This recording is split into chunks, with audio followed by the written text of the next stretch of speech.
l'été au cœur de l'information.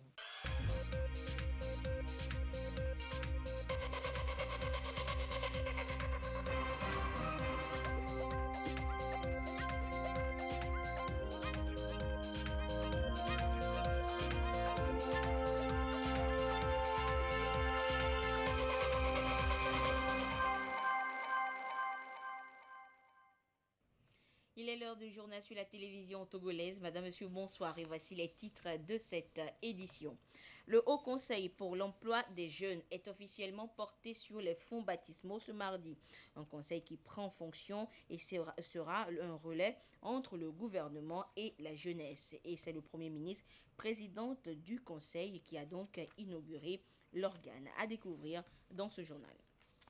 L'enseignement technique togolais aura bientôt un nouveau visage. Ceci grâce au nouveau texte en relecture pour une meilleure éducation des apprenants. Et puis la rentrée a débuté officiellement hier pour les élèves professeurs à l'école normale supérieure d'Atakpamé. Ils devront acquérir des compétences pour être des éducateurs de qualité. Voilà donc pour les titres. Le Conseil supérieur de l'enseignement technique et de la formation professionnelle se range en ordre de bataille. Durant 4 jours, les acteurs du dit secteur vont faire un travail de correction et de relecture des textes qui réglementent l'enseignement technique au Togo. Il s'agit de doter le secteur d'un nouveau cadre juridique solide en phase avec les réalités du terrain afin que les apprenants soient efficaces sur le marché du travail. Voyons cela avec Eliagba Nyadao. Il relève du ministère en charge de l'enseignement technique et de l'artisanat. Ici, ces acteurs font la relecture des textes réglementaires du Conseil supérieur de l'enseignement technique et de la formation professionnelle. Il s'agit pour le Conseil d'adopter un nouveau cadre légal qui rime avec les nouvelles stratégies en matière de développement des compétences techniques et professionnelles. Objectif, permettre au pays de disposer d'une main-d'œuvre qualifiée en réponse aux exigences du marché de l'emploi. Les techniciens vont regarder un peu ce qui se fait au niveau de la communalisation, au niveau de la décentralisation, au niveau des autres sous-secteurs de l'éducation pour voir comment évoluer ensemble de manière harmonisée pour permettre à ceux qui vont être formés d'être efficaces sur le marché du travail. Parce que c'est le Conseil supérieur qui doit donner des informations concernant les emplois disponibles, concernant la politique du gouvernement, concernant la certification, tout ce qu'il faut faire pour que ceux qui vont sortir de notre système soient appréciés aussi bien au niveau national qu'au niveau international. Vu les réalités du terrain, le Conseil veut actualiser et contextualiser les tests régissant son fonctionnement. Le Conseil supérieur, qui est un organe consultatif auprès du ministre en charge de l'enseignement technique, de la formation professionnelle et de l'artisanat, a senti la nécessité de revisiter les textes le régissant. Les textes qui ont été élaborés il y a plus de 2 décennies déjà, en vue de les adapter au nouveau contexte, aux exigences de ces réformes. Cela permettra donc l'implication effective de tous les acteurs au niveau de la base jusqu'au sommet, au processus de formation, favorisant donc le développement des compétences techniques et professionnelles nécessaires pour le marché du travail. Pendant 4 jours, les participants auront à revisiter les textes réglementaires régissant le Conseil supérieur de l'enseignement technique. Ils vont également recevoir à travers les diverses communications des outils qui leur permettront de proposer des projets et tests susceptibles de rendre plus opérationnel le secteur. Rentrée officielle hier lundi pour les élèves professeurs à l'école normale supérieure d'Atakpamé. Ils ont été salués par les responsables de l'institution qui leur ont souhaité plein succès pour cette formation qui leur ouvrira les portes d'une formation noble, l'enseignement. Sylvain Abdou pour des précisions.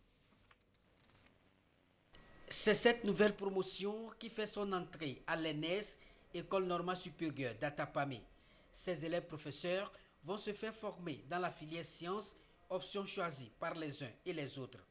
Mais avant d'entamer ce cursus dans cette filière, notamment mathématiques, physique et SVT, il faut tout de même leur rappeler un certain nombre de dispositions pratiques et pédagogiques afin de les amener à mieux se conformer aux tests réglementaires. Il s'agissait de cette journée de les sensibiliser par rapport aux tests qui régissent notre école, de les sensibiliser également sur l'organisation de la formation ici à l'ENS, de porter un message de discipline à leur endroit, parce que, bien évidemment, l'État porte un souhait, un vœu, celui de former des élèves professeurs qualifiés pour renforcer notre système éducatif togolais.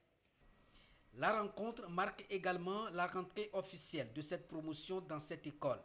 Une rencontre qui leur a permis de découvrir l'institution et le système de formation, mais aussi de s'imprégner du code de bonne conduite et celui des bonnes pratiques à observer dans cette institution. Il s'agit également de leur dire qu'ils ne viennent pas ici pour s'amuser, mais pour se faire former. Et donc la discipline, elle est observée et les tests seront bien appliqués pour les accompagner dans ce sens-là. Et pour mieux se faire former, les élèves professeurs acceptent d'appliquer et de s'adapter aux différentes mesures. Nous comptons respecter tout ce qu'on nous a donné comme règlement intérieur, valeur pour que toutes ces formations soient déroulées dans de bonnes conditions comme les formateurs veulent. Nous sommes aptes, nous sommes prêts à nous former et à faire ce que l'État attend de nous. Parce qu'on nous a mis dans des conditions qui nous permettront de bien travailler. Le logement est bien et bon. Au terme de leur formation, qui va durer 3 ans pour certains et 1 an pour d'autres, ces élèves professeurs vont être déployés dans les collèges pour renforcer le système éducatif. Ceci à travers un encadrement destiné à former des élèves capables de soutenir le développement socio-économique du Togo, mais aussi de combler le déficit d'enseignants sur le terrain. Le Togo a élaboré sa deuxième stratégie nationale de développement de la statistique pour la période 2020-2021. Ce document a été axé sur le renforcement du cadre institutionnel et de la coordination, la production des statistiques fiables et la promotion de la culture statistique. L'heure est à la diffusion et à la dissémination à travers les régions du pays. L'étape de la CARA avec Nestor. Bonjour.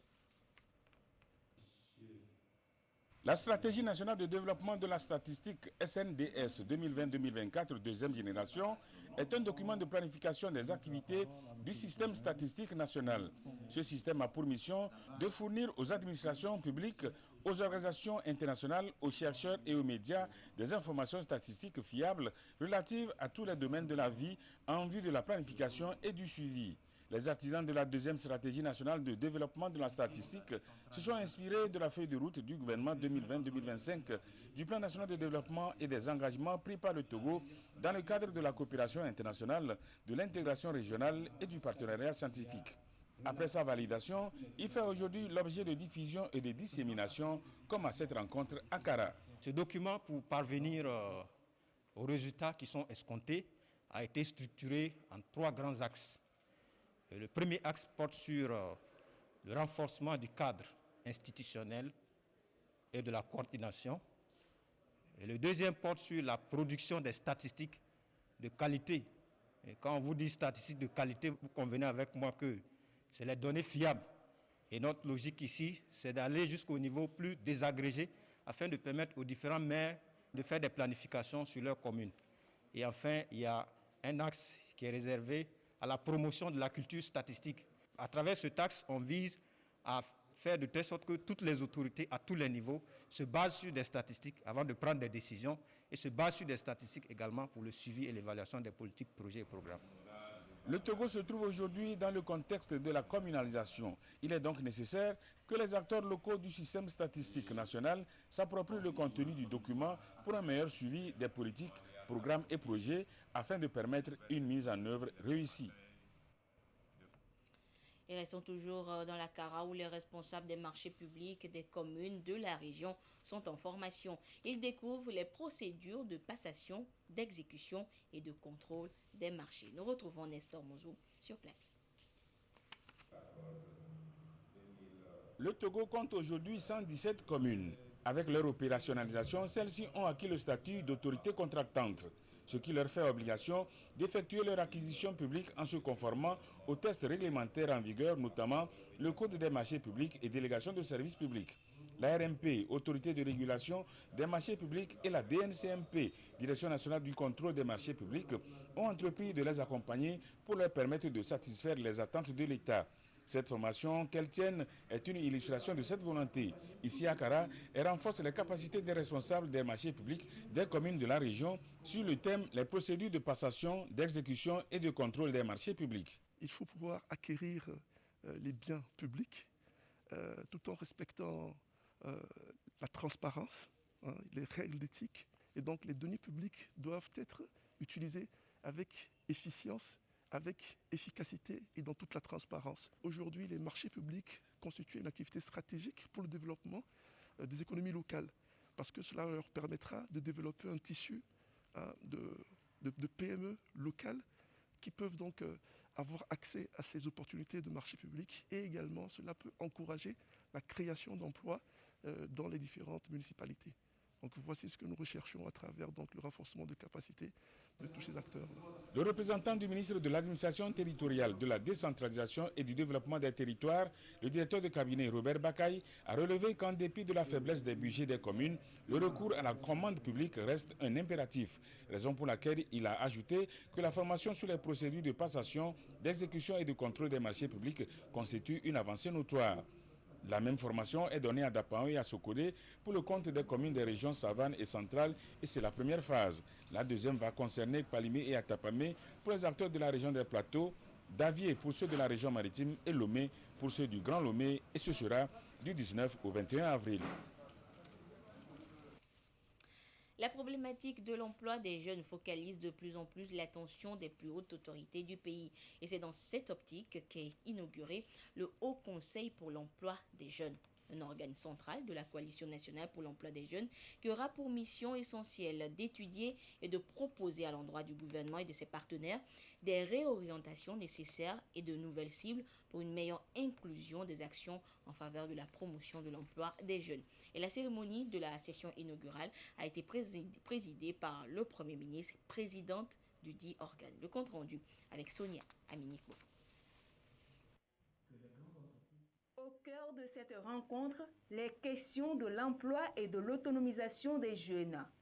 Sous l'égide du Premier ministre Victoire Tomega Dobé, chef du gouvernement, le Togo inaugure ici le Haut Conseil pour l'emploi des jeunes. Cet organe central de la Coalition nationale pour l'emploi des jeunes, créé depuis 2016, a pour mission de veiller au respect des orientations de l'État en matière de l'emploi des jeunes au Togo. Il s'agit essentiellement de voir dans quelle mesure l'État à un très haut niveau puisse reprendre la question de l'emploi et le porter vers une situation de structuration de plein emploi dans notre pays. La démarche est saluée par les partenaires techniques et financiers qui accompagnent le Togo depuis des années dans ce sens. Vos partenaires techniques et financiers que nous sommes, nous nous alignons à cette volonté du gouvernement togolais. Nous sommes prêts à vous accompagner dans l'élaboration et la mise en œuvre des programmes destinés à offrir aux jeunes une formation professionnelle de qualité. Depuis 2010, le Togo a fait de la question de l'emploi des jeunes une priorité. Pour le Premier ministre, présidente du Haut Conseil pour l'emploi des jeunes, l'initiative vise à mutualiser les ressources en faveur de l'entrepreneuriat des jeunes. Quand le Togo veut se positionner comme un hub d'innovation digitale, c'est d'abord au service de sa jeunesse. Quand le Togo s'est lancé dans la modernisation de son agriculture, dans une approche basée sur les chaînes de valeur, c'est pour plus d'opportunités pour sa jeunesse. Dans la même dynamique, La création de la coalition nationale pour l'emploi des jeunes émanait de la volonté politique forte du gouvernement togolais de trouver des solutions holistiques, des solutions intégrées, cohérentes, tirant le maximum de profit des potentialités que regorge notre pays. L'une des phases la plus importante de cette session inaugurale du Haut Conseil est le lancement officiel du site web et de l'application Leling, une plateforme de services dédiée aux jeunes. Le renforcement des relations civilo-militaires vient de franchir une nouvelle étape au Togo.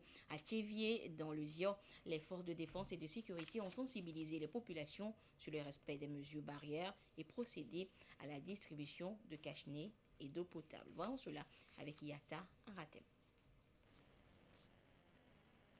Les forces de défense et de sécurité aux côtés des populations de Tchévié. Sensibilisation sur le respect des mesures barrières, distribution des cache-nez et d'eau potable, des actions pour assainir l'environnement sécuritaire et rassurer les populations en ces moments de crise sanitaire marqués par la propagation du coronavirus. Jeudi, les militaires sont venus nous donner les cache-nez de l'eau. Ces cache-nez, ça nous protège parce qu'il y a la maladie Covid. Donc on nous a dit de porter une cache-nez. Donc on a remercié le président de la République, Forest Nassibé, ce qu'il nous a fait. Et puis il est venu pour nous donner de l'eau. L'eau, c'est la vie. Bon, on lui a remercié beaucoup. Si vous voulez faire une funéraille, il faut que le nombre de personnes qui doivent rester là-bas, c'est 15. Donc on a intérêt de respecter ça. Les forces de défense et de sécurité étaient également dans les localités de Kpali et d'Évé dans le Zio. Elles participent ainsi à la lutte contre le Covid-19 et raffermissent davantage les relations armées-nation. Les populations des localités visitées, tout en remerciant le chef de l'État, chef des armées, Fort Ezozumnanya Zingbe, pour ses multiples actions en faveur des populations vulnérables, ont souhaité que ces opérations civiles-militaires soient pérennes.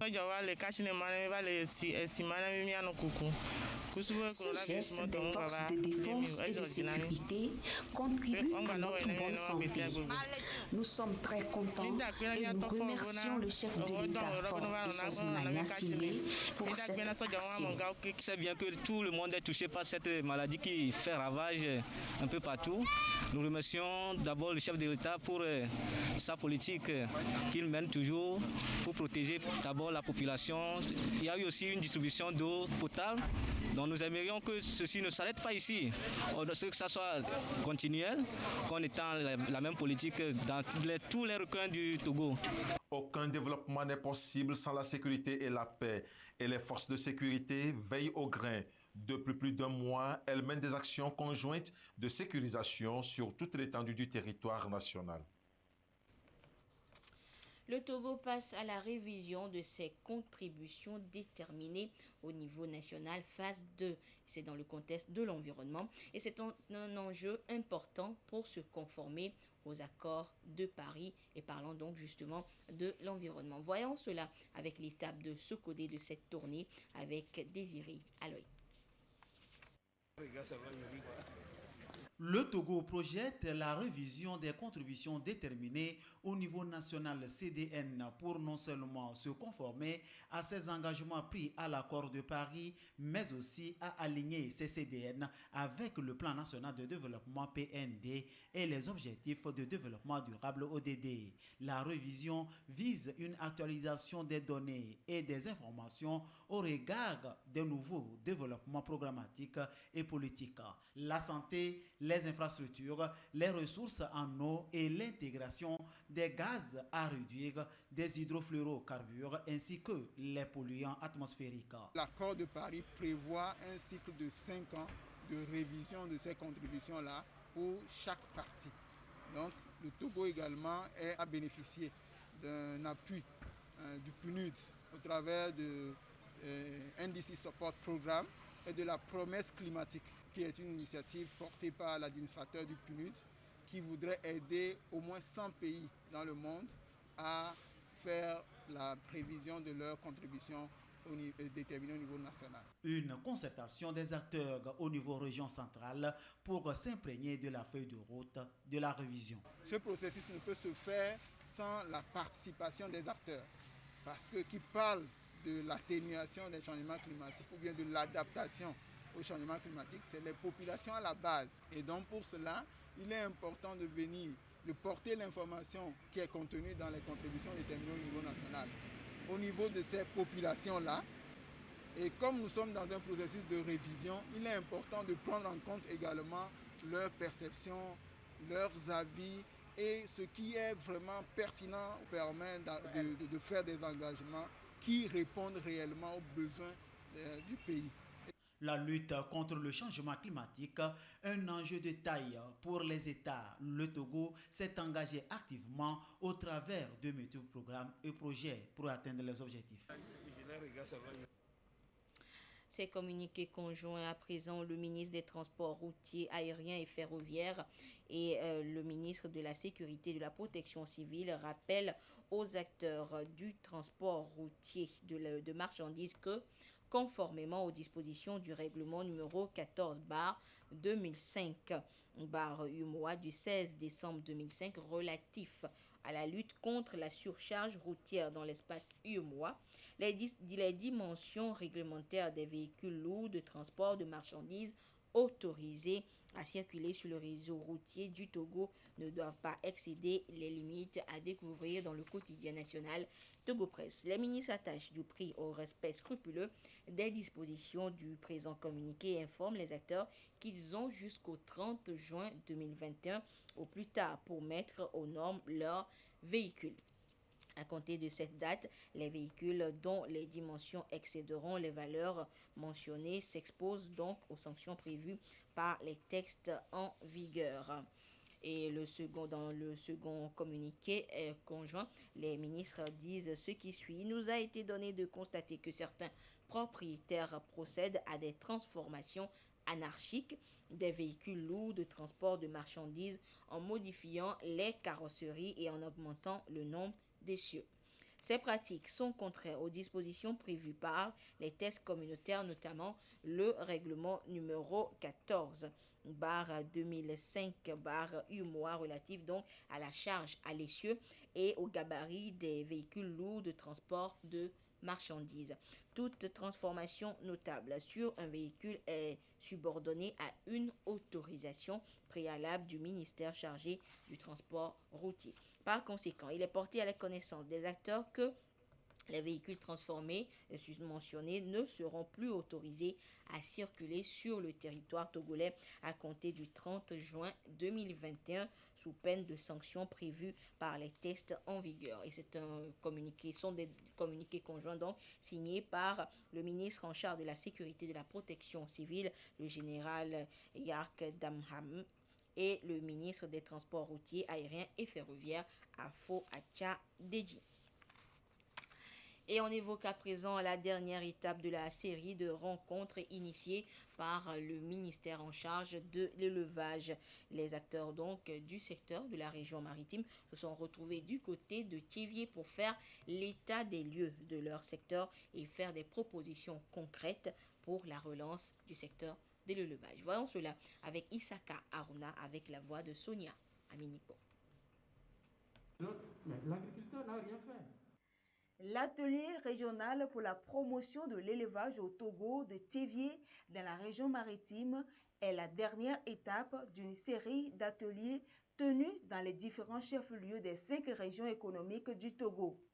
L'objectif global est de diagnostiquer avec tous les acteurs du secteur de l'élevage les problèmes qu'ils rencontrent, relever leurs attentes pour l'amélioration des conditions d'exploitation de leurs activités.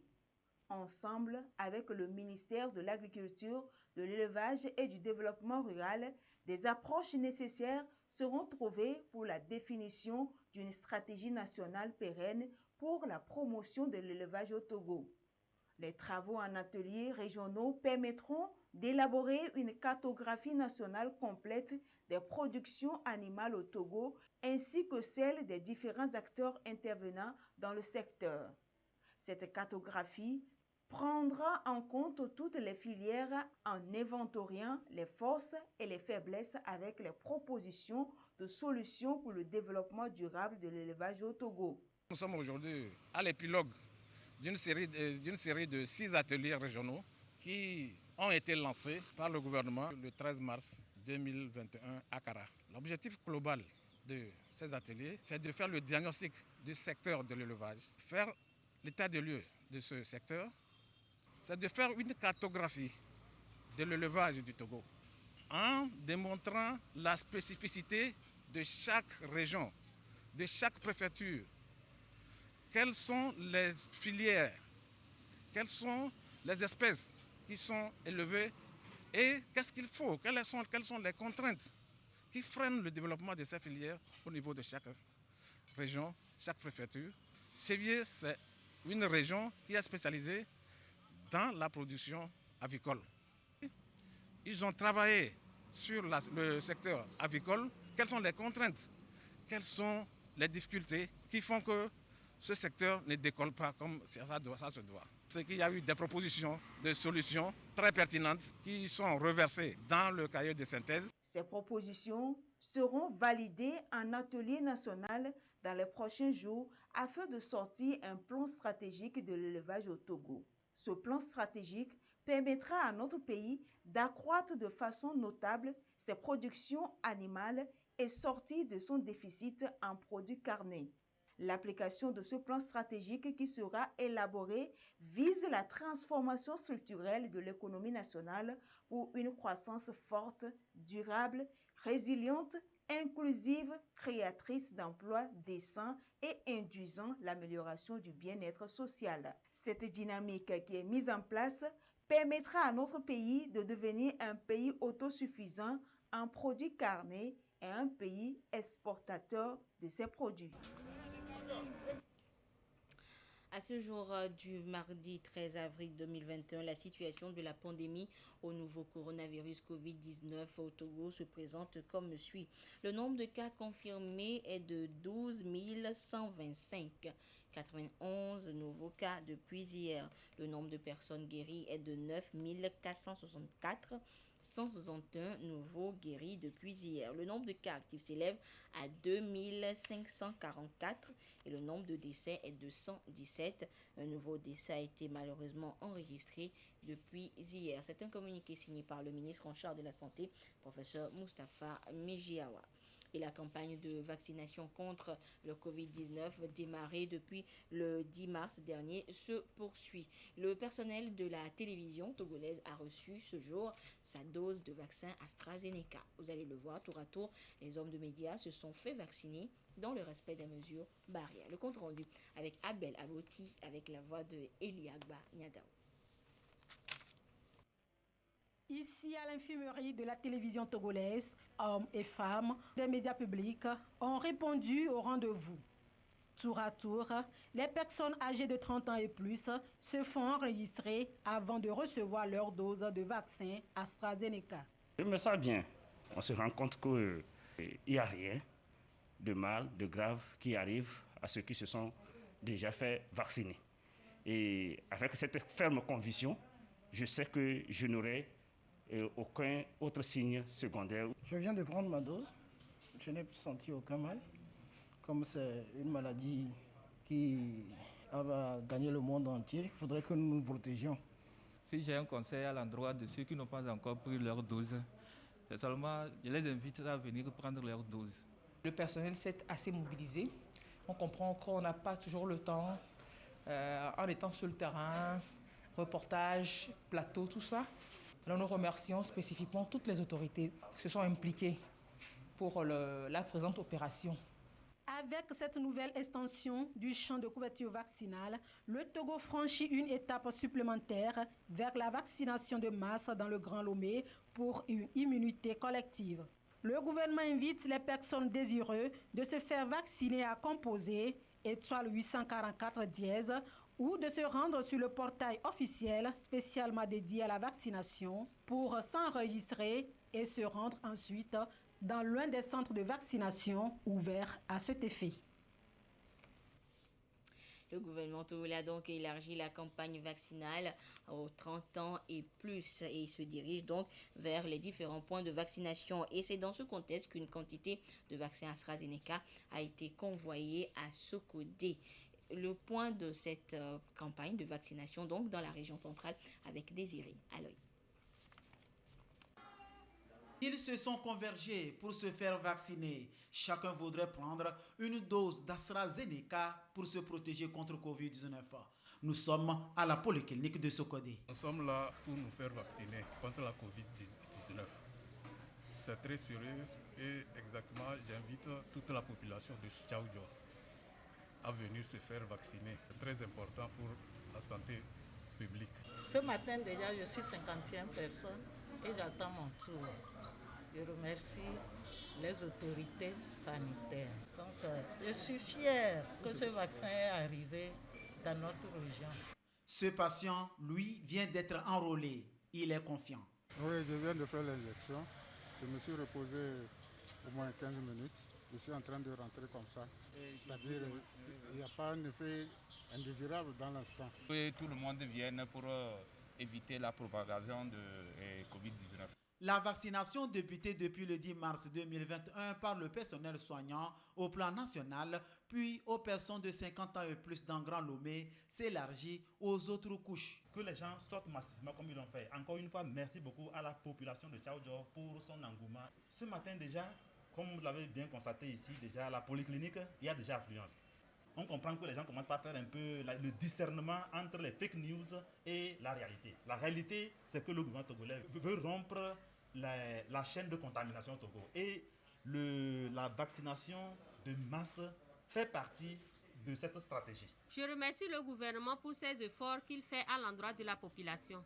Cette vaccination, elle est la bienvenue pour nous sauver.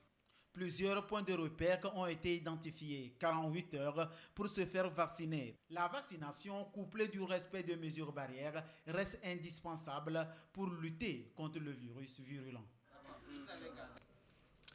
Et voilà donc, c'est sur ce rappel donc du respect scrupuleux des mesures barrières pour éviter la Covid-19 donc que se referme cette édition. Merci de votre fidélité à la télévision togolaise. Excellente suite de nos programmes. Au revoir.